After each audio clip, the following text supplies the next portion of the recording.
Welcome back to show short F N. तो guys इस video में मैं आपको कुछ निफ्टी के बारे में बताऊंगा। आने वाले वीक में कुछ आप जो भी प्लान कर सकते हो उसके रिगार्डिंग वीडियो रहेगी। और कुछ स्टॉक्स रहेंगे जो मैंने वीक में बताया था कि आपको कोई भी स्टॉक्स एनालिसिस चाहिए तो आप मुझे पिंग करो, मैं आपको स्टॉक्स के रिगार्डिंग एनालिसिस करूँगा। तो मैंने कुछ स्टॉक्स पिक करे जो मोस्ट कॉमनली लोगों ने पूछे हैं। और अराउंड सारे स्टॉक्स तो पिक नहीं कर पाता था, अराउंड 60-70 स्टॉक्स थे। तो जो भी यहाँ से मोस्ट प्रेफरेबल स्टॉक्स जो पूछे गए थे, तो उनके वही स्टॉक्स मैंने आपको यहाँ पे पिक करके बताऊंगा अभी। तो यहाँ पे मैं फंडामेंटल और टेक्निकल दोनों एनालिसिस करूँगा, और उसके हिसाब से आप अपनी पोजीशंस वगैरह आप होल्ड कर सकते हो। और अगर आपका लॉन्ग टर्म व्यू है, शॉर्ट टर्म व्यू है, दोनों मैं आपको यहाँ पे टारगेट से सेल बताऊँगा। तो देखते हैं पहले निफ्टी क्या सीन है निफ्टी का। चार्ट वाइज बताऊँगा सारे स्टॉक्स।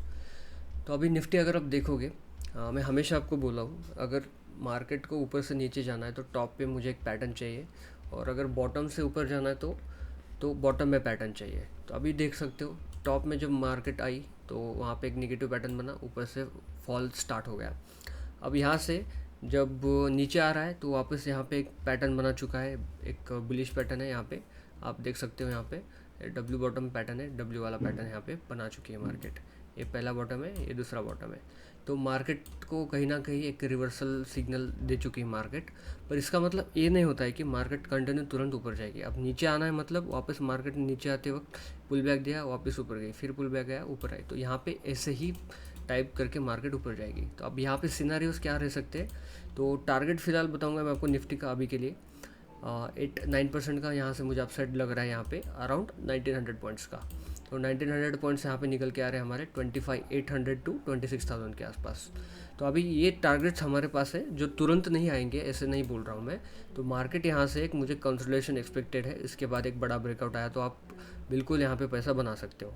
अगर ग्लोबल ठीक नहीं है, ग्लोबल में काफ़ी ज़्यादा हलचल हो रही है, अगर वहाँ पे कुछ होता है तो मार्केट वापस एक बार 23,000 टच कर सकती है और फिर निकल सकती है। अब यहाँ से अगर विदाउट कोई कंसोलिडेशन करती है और अगर ऊपर की तरफ जाती है तो मार्केट के पास यहाँ पे रहेगी 24,050 के आसपास का यहाँ पे रेजिस्टेंस रहेगा, जो बन रहा है 200 मूविंग एवरेज के आसपास। तो आप यहाँ पे दो लेवल्स यहाँ पे प्लान कर सकते हो, एक 24,000 और 24,053 के आसपास। तो ये आपके पास लेवल्स है निफ्टी के लिए आने वाले दिनों में। और ऊपर की तरफ रेजिस्टेंस रहेगी 24,800, फिर 25,000, फिर 25,800 और 26,000। नीचे आता है कोई अगर गड़बड़ होती है ग्लोबल की उसमें, तो वहाँ से नीचे आके 23,000 तक मार्केट आ सकती है। तो अब इस स्टॉक्स की तरफ फोकस कर रहा हूँ मैं। जो पहला स्टॉक बन रहा है यहाँ पे आर्केड डेवलपर्स। आर्केड डेवलपर्स काफ़ी लोगों ने पूछा था, आर्केड डेवलपर्स शायद काफ़ी लोग यहाँ पे बाइंग करके बैठ चुके हैं, या फिर जिनके पास आईपीओ है वो लोग होल्ड कर रहे हैं। तो अभी आर्केड डेवलपर के पास 190 का एक स्ट्रॉन्ग रेजिस्टेंस है जो आईपीओ के डेट से आ रहा है। यहाँ पे एक बार टेस्ट किया था, वहाँ से रिजेक्शन देके नीचे आया। तो अभी 130 के नीचे मार्केट ने बस एक बार क्लोज दिया था, उसके बाद तुरंत वहाँ से मार्केट रिकवर कर दी। अब उसके बाद भी वापस आया था, तो यहाँ से एक वीक बनाया और फिर ऊपर की तरफ चले गया। अभी वीकली अगर देखोगे आर्केट का, तो यहाँ पे कहीं ना कहीं मुझे एक स्ट्रॉन्ग बायर नज़र से आ रहे हैं यहाँ पे। और अगर यहाँ पे वापस से 171 का लेवल तोड़ते हैं तो 190 तक का जाने का यहाँ पे चांस है। और 190 के आसपास कंसोलिडेशन करता है तो यहाँ से और ऊपर की तरफ मूवमेंट देख सकते हैं। अब आते हैं इसके फंडामेंटल्स पे। आर्केड डेवलपर्स एक स्मॉल कैप कंपनी है, 3100 का इनका मार्केट कैप है, और रियल एस्टेट वाला कंपनी है। इसका पी रेशो देखोगे 21 का चल रहा है, और इसका सेक्टरल पी है 54 पे। तो कहीं ना कहीं कंपनी थोड़ा सा अंडर वैल्यूड है, यहाँ से कंपनी के पास ग्रोथ करने के काफ़ी ज़्यादा चांसेस है। फाइनेंशियल्स पे आता हूँ। इनकम स्टेटमेंट्स अगर आप देखोगे तो नेट इनकम 2100 था 2021 में, फिर 50 हो गया, 50 फिर 122। अब कंपनी ने 2023 के बाद 24 में डायरेक्ट 2x का ग्रोथ दिखाया है। तो अभी कहीं ना कहीं मार्केट जो भी कंपनी है आर्केड डेवलपर्स यहाँ पे काफ़ी अच्छा प्रॉफिटेबल है। और बैलेंस शीट अगर देखोगे, बैलेंस शीट कंपनी के पास अच्छा खासा है, जो भी लाइबिलिटीज़ है उसके डबल में यहाँ पे एसेट्स है कंपनी के पास। तो यहाँ पे भी कोई दिक्कत नहीं है कंपनी के लिए। कैश फ्लो पॉजिटिव रहा है ये साल, जो ज़्यादा मैटर नहीं करेगा cash flow, but still cash flow इनके पास है तो एक पॉजिटिव है कंपनी के लिए। जो भी इनके वैल्यूएशंस है पीयर वाइज, तो आप देख सकते हो डीएलएफ का 60 है, लोढ़ा का 79 है, गोदरेज का 82 है। उसके हिसाब से आर्किड के पास काफ़ी बड़े बड़े चांसेस है कि यहाँ पे एक वैल्यू ग्रोथ हो सकता है आर्किड में। अब रही होल्डिंग्स की बात, आप देख सकते हो प्रोमोटर्स के पास 71% का होल्डिंग है, और बाकी म्यूचुअल फंड्स अभी इंटरेस्टेड नहीं है, डीआई भी इंटरेस्टेड नहीं है। फॉरेन इंस्टीट्यूशंस के पास था 4%, वहाँ पे उन्होंने सेल आउट किया है, और अभी एकदम छोटा सा। अगर रिटेलर्स देखोगे तो रिटेलर्स यहाँ पे 9% पे है, और जो अदर बड़े बड़े इन्वेस्टर्स है अराउंड यहाँ पे 19% पे है। तो कंपनी अच्छा है, कंपनी के पास ग्रोथ के लिए काफ़ी बड़े चांसेस है, तो आप इसमें बने रह सकते हो। और अगर 190 का ब्रेकआउट देता है तो आने वाले दिनों में काफ़ी अच्छा यहाँ पे मूवमेंट आ सकता है। अब सेकंड स्टॉक है गो डिजिट। यहाँ पे भी काफ़ी ज़्यादा लोगों ने गो डिजिट के बारे में पूछा है, शायद यहाँ पे भी लोग अराउंड 300-350 के आसपास बाय करके यहाँ पे बैठे हैं, और वहाँ से अब वापस 300 के पास आ चुका है स्टॉक। अब देखो यहाँ पे गो डिजिट के पास चार्ट वाइज देखोगे तो यहाँ पे एक सपोर्ट के आसपास ट्रेड कर रहा है स्टॉक। अगर आप यहाँ पे बने हो तो मैं कहता हूँ 265 का यहाँ पे एसएल होना चाहिए क्लोजिंग बेसिस पे, और अगर एक मुझे लगता है कि एक पुल बैक वापस दे सकता है नीचे 280 तक आ सकता है, और अगर वहाँ से ब्रेक करेगा, ट्रेंड लाइन ब्रेकआउट आएगा तो वापस 350 तक जा सकता है, और अगर बड़े मूवमेंट्स आना स्टार्ट होते हैं तो वहाँ पे 400 तक की मूवमेंट आ सकती है। देखो एक बियर मार्केट हो चुका है अभी, एक हमारा 4-5 महीने का पीरियड था जो भी, तो उसके बाद अब कहीं ना कहीं बायर्स भी आएंगे, सेलर्स अब थोड़ा सा रुक सकते हैं, और बाइंग यहाँ पे स्टार्ट हो सकती है। कोई भी बुल या बियर मार्केट होता है तो उसमें कैसा होता है, जब भी सपोज अभी बियर मार्केट ख़त्म हो रहा है तो अभी बुल मार्केट आएगा, तो कोई भी स्टॉक में डायरेक्ट पैसा नहीं जाएगा ऑल स्टॉक्स में। तो यहाँ पे हमारे पास कुछ mid cap, small cap, large cap ऐसा हमें सेटअप होता है। सबसे पहला फंड जाएगा, कोई भी बुल मार्केट आ रहा है तभी तो लार्ज कैप में सबसे पहला फंड आएगा। अब फंड आने के बाद लार्ज कैप वाले स्टॉक्स देखोगे आप, कल की रैली में आपको पता चलेगा कि आपको बड़े बड़े स्टॉक्स रैली करते हुए दिखे, रिलायंस, बजाज, ऐसे स्टॉक्स रैली किए, और जो भी मिड कैप स्मॉल कैप था वो पार्टिसिपेशन नहीं था उनका वो वाली रैली में।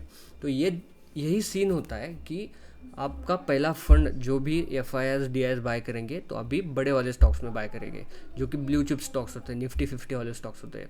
जब ये स्टॉक्स रैली करेंगे तो यहाँ पे आप देखोगे निफ्टी बैंक निफ्टी भी रैली करेगा। अब उसके बाद जब फंड शिफ्टिंग होगा तो निफ्टी बैंक निफ्टी ज़्यादा नहीं चढ़ेगा, एक नॉर्मल रेंज में कंसोलिडेशन करेगा, उसके बाद आपका फंड जाएगा निफ्टी मिड कैप में जाएगा और फिर स्मॉल कैप में जाएगा। तो यही दिक्कत हो सकती है यहाँ पे। अभी होल्ड करो, यहाँ पे फंड आने के काफ़ी चांसेस है, आ भी गए तो वापस 350-400 तक का मार्केट यहाँ पे मूवमेंट दे सकता है। अब इसके फंडामेंटल्स देखोगे आप, एक स्मॉल कैप कंपनी है, 27,400 का इनका मार्केट कैप है। आप यहाँ पे देख सकते हो कंपनी का पी रेशियो है 75 और सेक्टर का है 17, तो कंपनी का वैल्यू पी रेशियो कहीं ना कहीं सेक्टर से ज़्यादा है। तो इनकम स्टेटमेंट देखते हैं इनके। अब देखो इनकम का यहाँ पे क्या हो रहा था, कोविड के बाद कंपनी एक नेगेटिव फेज़ में था। 2021 में -122 करोड़ का प्रॉफिट, उसके बाद -295। अब 23 में अगर आप जाके देखोगे तो यहाँ पे 35 करोड़ का प्रॉफिट पोस्ट किया है, और उसके तुरंत बाद 181 करोड़ और फिर 362 करोड़। तो कहीं ना कहीं आप देखोगे तो TTM है 181 करोड़ का यहाँ पे प्रॉफिट कंपनी ने पोस्ट किया है। तो कहीं ना कहीं कंपनी के ग्रोथ चांसेस यहाँ पे काफ़ी दिख रहे हैं। अब कोविड के बाद सारे इंश्योरेंस वाले कंपनीज है प्रॉफिटेबल आ चुके हैं, क्योंकि कोविड के बाद इंश्योरेंस को काफ़ी ज़्यादा फटका पड़ा था। उसके बाद उनके जो भी आपको भी पता है क्या क्या हो रहा था उस टाइम पे। तो अभी के लिए मार्केट के हिसाब से कंपनी के पास और ग्रोथ के चांसेस है, और कंपनी यहाँ पे आप देख सकते हो कोविड के बाद भी इंश्योरेंस करने वाले की संख्या काफ़ी तेज़ी से बढ़ी, ऑलमोस्ट सभी लोग करते हैं अभी इंश्योरेंस। तो इसीलिए कंपनी यहाँ पे प्रॉफिटेबल फेज़ में आ चुकी है। अब यहाँ पे देखोगे पी रेशो कंपनी वाइज, तो यहाँ पे बाकी कंपनियों से काफ़ी ज़्यादा है यहाँ पे वैल्यूएशन वाइज।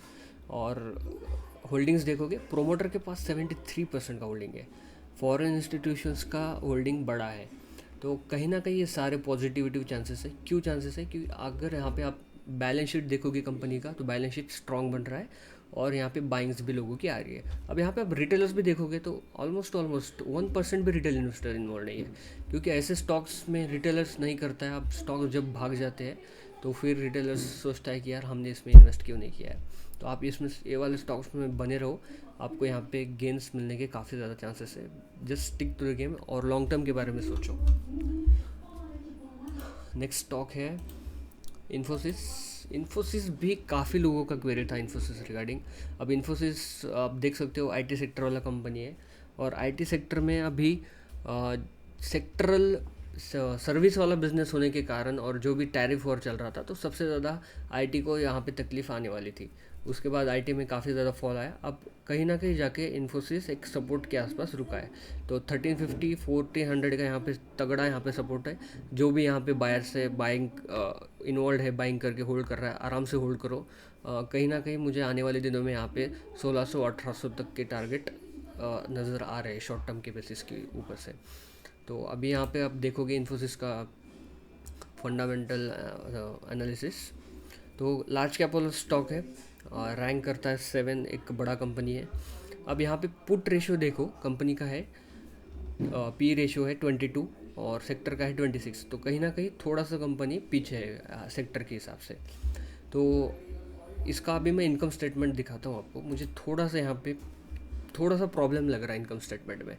अगर आप देखोगे 2021 में कंपनी ने प्रॉफिट पोस्ट किया था 19,000, उसके बाद 22,000, उसके बाद 24,000, फिर 26,000 और फिर 26,000। कहीं ना कहीं आप देखोगे कंपनीज जब बड़े वैल्यूएशंस बड़े मार्केट कैप की होती है, तो यहाँ पे प्रॉफिट्स 2x 3x नहीं होते वहाँ पे। तो उनको बस उनका ग्रोथ स्लोली करना पड़ता है।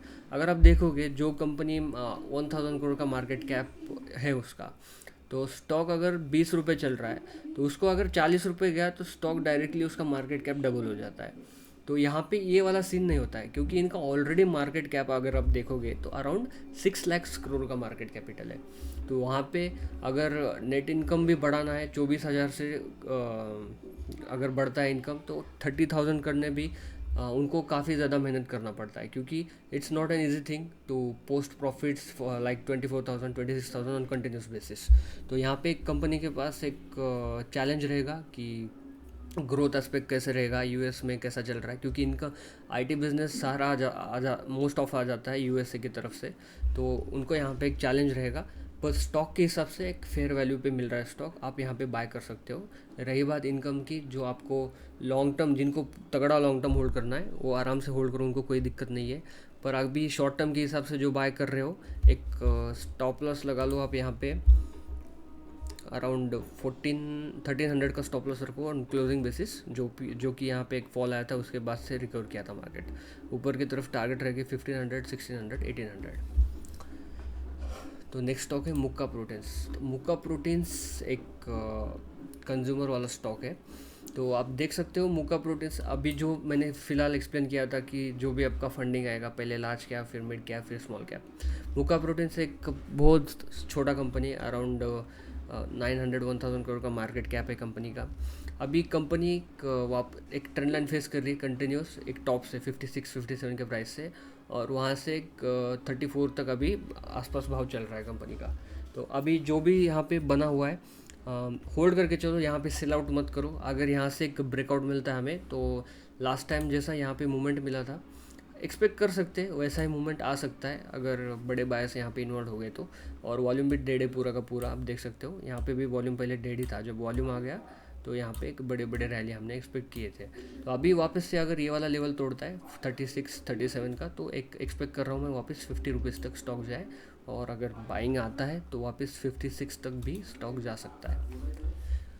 इसके अगर मैं आपको फंडामेंटल्स एक्सप्लेन करूँ, तो यहाँ पे आप देख सकते हो मुक्का प्रोटीन स्मॉल कैप है, पैकेज फूड वाला, यहाँ पे कंज्यूमर वाला इसका ये बिजनेस है। सिर्फ 989 करोड़ का यहाँ पे इसका मार्केट कैप है। पुट रेशियो देखोगे, पी रेशियो देखोगे यहाँ पे, तो यहाँ पे कंपनी अंडर वैल्यूड है। 50 का यहाँ पे सेक्टर का पी चल रहा है, और उनके हिसाब से काफ़ी कम है। तो कंपनी के पास एक ग्रोथ का यहाँ पे चांस है, जो कि कंपनी को अप्लाई कर सकती है टारगेट। इनकम स्टेटमेंट्स देखोगे तो आप देख सकते हो higher than industry, higher net income भी हायर है, और मार्केट शेयर भी इंक्रीज कर रही है। तो अभी देख सकते हो नेट इनकम कंटिन्यूस यहाँ पे ग्रीन में रह चुकी है, 8 करोड़, 24 करोड़, 44 करोड़ और फिर 70 करोड़। अब यहाँ पे पोस्ट कैसे कर दी प्रॉफिट्स, उसके हिसाब से स्टॉक रिएक्ट कर सकता है। अगर आप इसके कॉम्पिटिशन्स देखोगे तो पतंजलि फूड्स का 93 का चल रहा है, एल टी फूड्स 20 और अवंती फीड्स का 33। तो कंपनी अभी भी पीछे है, तो कंपनी के पास एक ग्रोथ करने के चांसेस बाकी है यहाँ पे। प्रोमोटर होल्डिंग 73 है, रिटेलर्स 19% इन्वॉल्व है, फॉरेन इंस्टीट्यूशंस लास्ट पूरे 6 महीने से क्वार्टर से यहाँ पे फ्लैट है, यहाँ पे कोई बायर्स आए नहीं है, mutual fund not interested still.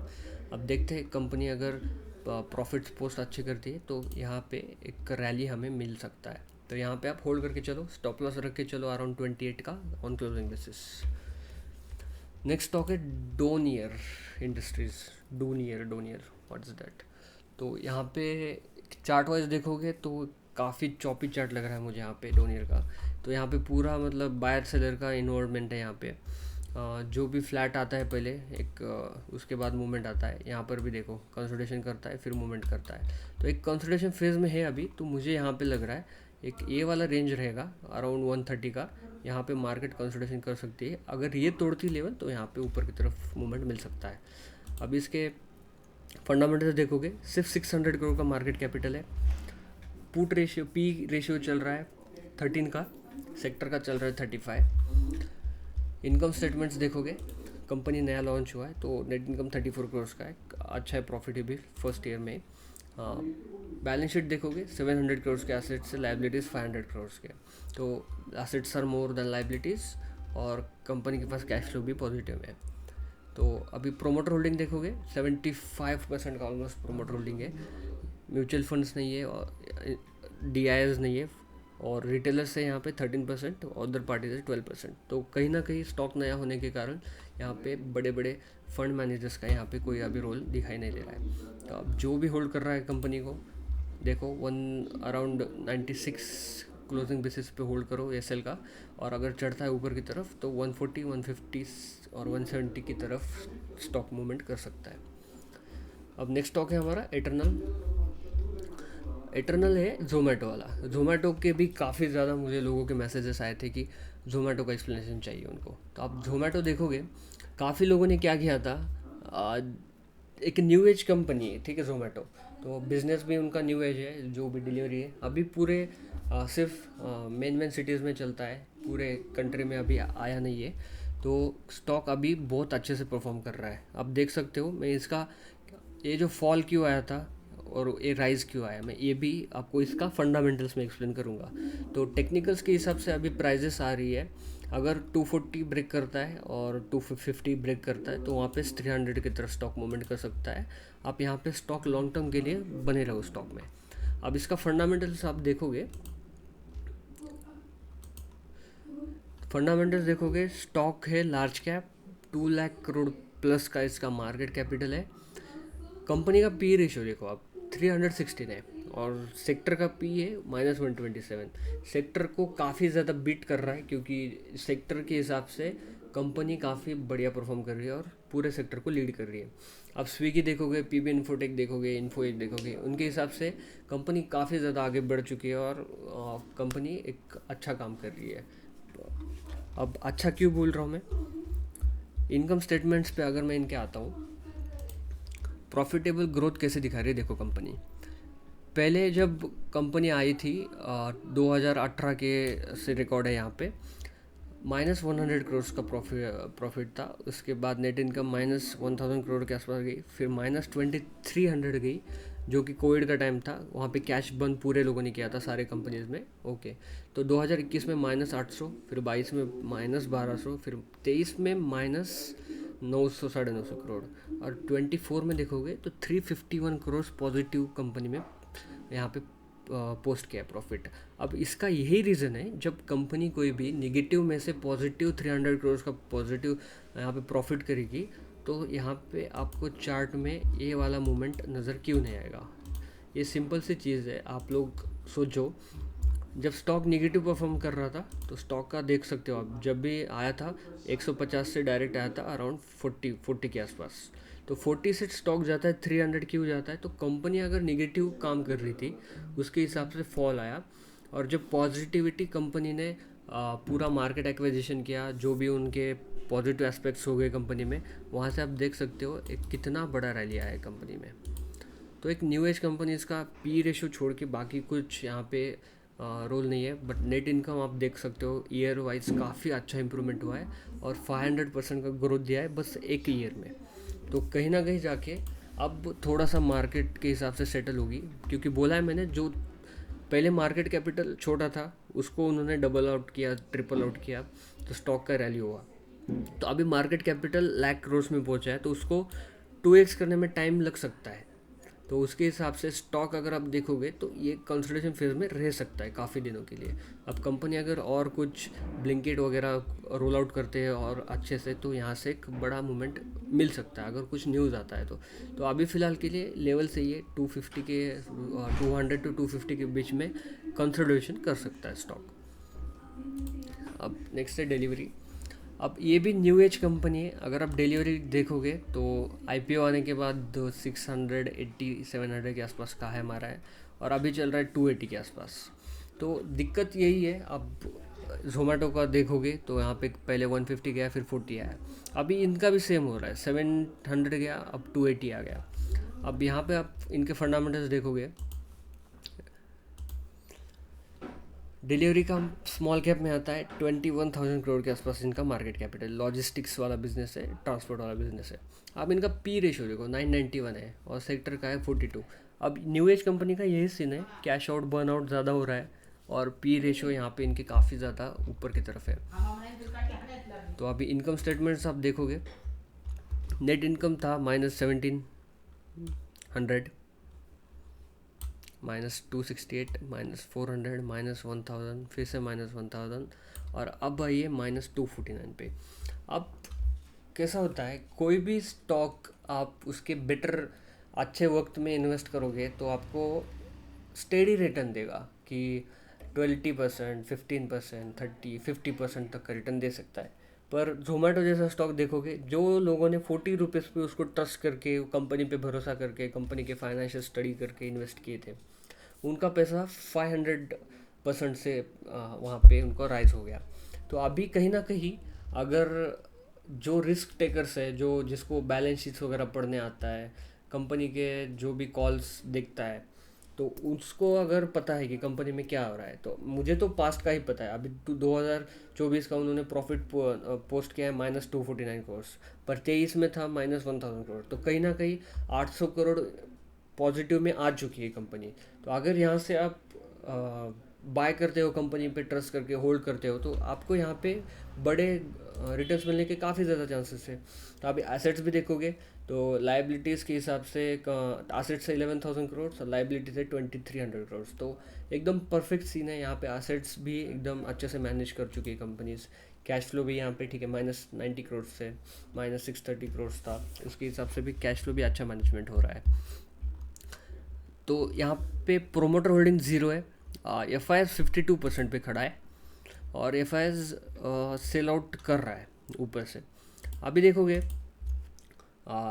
Zomato का भी FIS वहाँ पे नहीं है, सारा FIS है वहाँ पे, प्रोमोटर नहीं है। तो यहाँ पर भी प्रोमोटर होल्डिंग 0 है और म्यूचुअल फंड्स और FIS ही ज़्यादा होल्ड करते हैं इसमें। तो कहीं ना कहीं बड़े लोग ही यहाँ पे इन्वॉल्व है और रिटेलर्स भी सिर्फ 4% के आसपास है। तो मेरा बोलना है कि अगर आप इसमें होल्ड करने की क्षमता रखते हो तो 238 का क्लोजिंग बेसिस पे SL रखो और यहाँ पे ट्रस्ट करते हो कंपनी के ऊपर, कंपनी के फाइनेंशियल कंटिन्यू स्टडी करना चाहते हो, तो यहाँ पे होल्ड करके चलो 238 का SL, और उसके बाद टारगेट्स आपको बड़े यहाँ पे मिल सकते हैं फॉर लॉन्ग टर्म। अब नेक्स्ट है टाटा पावर, जो कि एक लार्ज कैप कंपनी है। इनका मैं सिर्फ आपको टेक्निकल एनालिसिस दूंगा, फंडामेंटल्स के लिए आप टिकर टेप में जैसे मैं एनालिसिस कर रहा हूँ वैसे आप कर पाओगे। तो यहाँ पे 390 का एक रेजिस्टेंस है, अगर यहाँ पे एक ब्रेक करता है, ट्रेंड लाइन का ब्रेकआउट आ चुका है, तो यहाँ से 410 450 तक का मूवमेंट में मुझे एक्सपेक्ट है टाटा पावर में in near short term. Second है भारतीय एयरटेल। भारतीय एयरटेल देखो वहाँ पे ऑल टाइम हाई पे ट्रेड कर रहा है अराउंड 1900 और एक अनचार्टेड टेरिटरी में जा चुका है। तो स्टॉक यहाँ से कितना ऊपर जाएगा किसी को पता नहीं। स्टॉक कंपनी एक अच्छे से परफॉर्म कर रही है और कंपनी अच्छी ग्रोथ भी कर रही है, तो उसके हिसाब से जिसके पास होल्ड है होल्ड करके चलो। आने वाले दिनों में काफ़ी बड़े टारगेट्स भी भारतीय एयरटेल दे सकता है। IDFC फर्स्ट बैंक देखोगे एक अंडर परफॉर्म स्टॉक में बोलूँगा इसको। Bank Nifty near to all time high आ चुकी है, और उसके बाद अब इसका हर टाइम का देखो एक बहुत बड़ा कंसोलिडेशन फेज में चले जाता है। अब 2021 में देखोगे टॉप बना था 68, और फिर वापस आते आते 22 के आसपास 28 का लो बना था, मतलब ऑलमोस्ट 50% के आसपास का यहाँ पे निगेटिव रिटर्न इसने दिया था। तो वहाँ से बाउंस बैक करता है, तो काफ़ी बड़े मूवमेंट्स के साथ अराउंड 250% का रिटर्न दिया। तो अभी वापस से कंसोलिडेशन फेज में है स्टॉक। अगर यहाँ से ब्रेकआउट करता है, इसका टॉप लेवल है मेरे पास 65 का क्लोजिंग मिलता है, तो 68 का यहाँ पे एक रेजिस्टेंस रहेगा। इसको टॉप आउट करके निकलता है तो वापस 70, 80, 90 के टारगेट्स IDFC में मिल सकते हैं। तो उसके हिसाब से ये वाला स्टॉक भी आप होल्ड करके चलो। अब HSDN अर्बन डेवलपमेंट कॉरपोरेशन देखोगे तो एक ब्रेकआउट मिल चुका है, रिटेस्ट के लिए रुको। 210-15 के आसपास आता है तो वहाँ पे ऐड करो। जिसके पास होल्ड है आराम से होल्ड करो। स्टॉक अगर 260 निकालता है एक अच्छे पैटर्न के साथ, तो यहाँ पे एक बड़ा रैली यहाँ पे भी एक्सपेक्टेड है। मारुति देखोगे वीकली बेसिस पे मारुति, तो देख सकते हो यहाँ पे एक यहाँ पे इनके पास सपोर्ट रेंज है।